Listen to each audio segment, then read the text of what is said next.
महाराज की जय, हर हर महादेव। आज 11 আগস্ট হিন্দু রক্ষী দলের ডাকে যেভাবে বৃহৎ সনাতন সমাজ এগিয়ে এসেছে চলো বাংলাদেশ অভিযানে, সবাইকে আমার শতকোটি প্রণাম। বাংলাদেশে যেভাবে মৌলবাদী জিহাদিরা হিন্দুদের উপর অত্যাচার করছে, মা বোনদেরকে ধর্ষণ করছে, ব্যান্ড খুলে দেখছে এরা হিন্দু কি মুসলমান, দেখে হিন্দুদেরকে হত্যা করছে, তারই প্রতিবাদে আজকে আমরা বাংলাদেশ চলে ডাক দিয়েছি।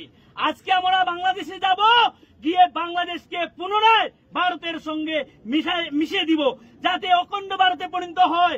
বাংলাদেশ ভারতের অংশ ছিল, এটা বললে চলবে না।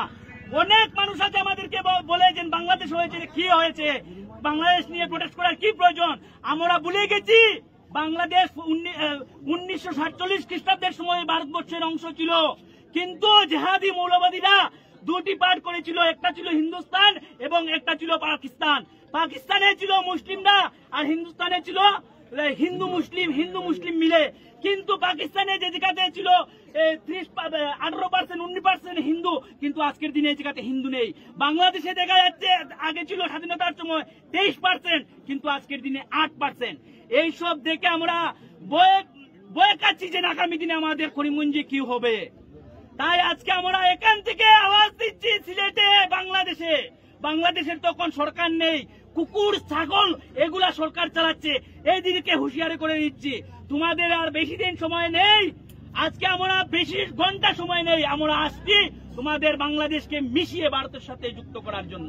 জয় শ্রীরাম, গুরুজি মহারাজ কি জয়।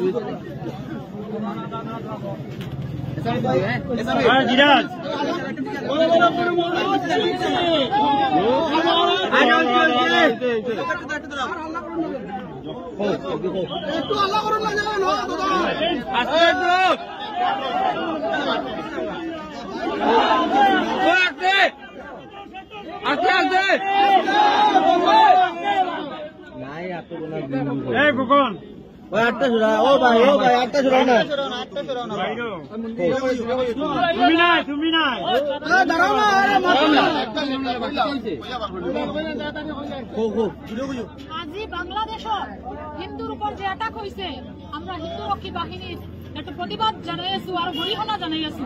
আর আমি আজি বাংলাদেশে হুঁশিয়ার করে দিব লাগিছো যে আগন্তুক দিন আমার হিন্দুর উপর যদি কোনো অ্যাটাক হয়ে আছে, আমরা চুপ থাকিব নোৱাৰিব, আমরা আগত পাল্টা অ্যাটাক করিব। আর হুঁশিয়ার করে দিছো বাংলাদেশ সরকারে, যিমান করিছ হিন্দুর অ্যাটাক ইমান বন্ধ করে স্টপ করিব। আগন্তুক দিনত যদি একটা হিন্দুর মন্দির ভাঙে আর কোনো একটা অ্যাটাক হয়েছে, আমরা ভারত থেকে আমরা বাংলাদেশ যাইব এবং পাল্টা আক্রমণ করিব। বাংলাদেশ চুরে সরকার হুঁশিয়ার, হুঁশিয়ার চুরের দেশ হুঁশিয়ার, হুঁশিয়ার।